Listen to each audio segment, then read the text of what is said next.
Sveiki!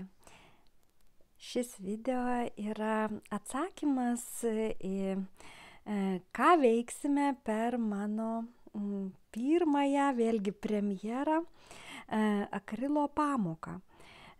Iš tiesų jinai yra dabar kuriama ir aš spontaniškai filmuoju šitą video tam, kad kažkaip nesukelti kažkokių tai lūkesčių, nes žinoma, akrilas yra medžiaga leidžianti mums dekoruoti valgomojo stalus, kėdes, sienas, spintas, mažas dėželes.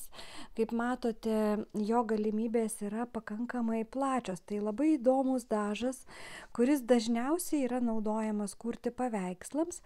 Tai šioje pamokoje mes nekursime paveikslų, o bandysim bendrai suprasti, kas yra tas akrilas, kaip jį pasirinkti, kuri iš tos gausybės dažų yra mums tinkama, nes visur akrilas, o kasgi yra tas akrilas.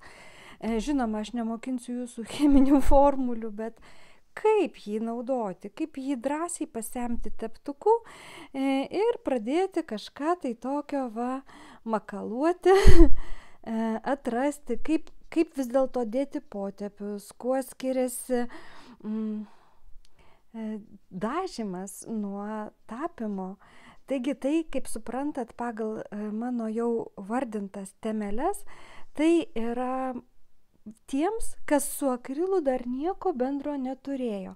Arba jeigu turėjo, tai taip ir nesuprato, kas ten buvo. Lyg ir patiko, lyg ir nepatiko, bet kodėl nesidengė, kodėl prilipo, o kodėl taip greitai džiūsta, o ką daryti, kad truputį gal lėčiau džiūtų.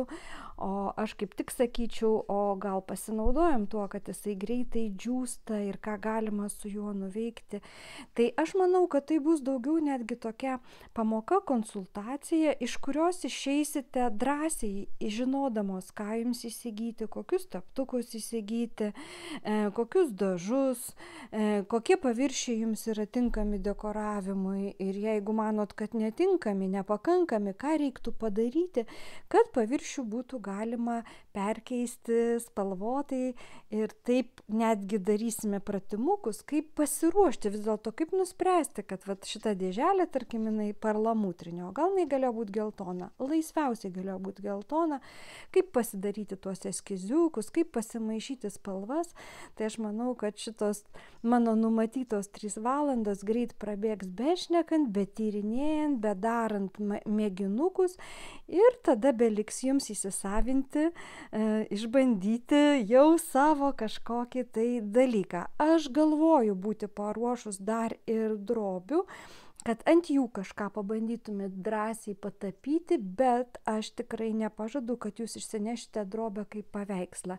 Greičiau drobę, kaip kurioje viską išbandėte ir dabar jau žinote, kokį savo darysite stalą, arba ten kėdę, arba dar kažkokį tai interjero momentą. Todėl šitas pamokas ir pavadinau dekoravimas akrilu, dekoravimo akrilu pradmenys.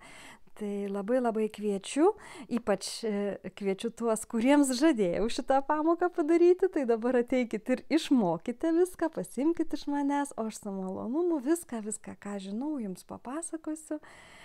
Ir laukiu savo pamokoje. Iki pasimatymo.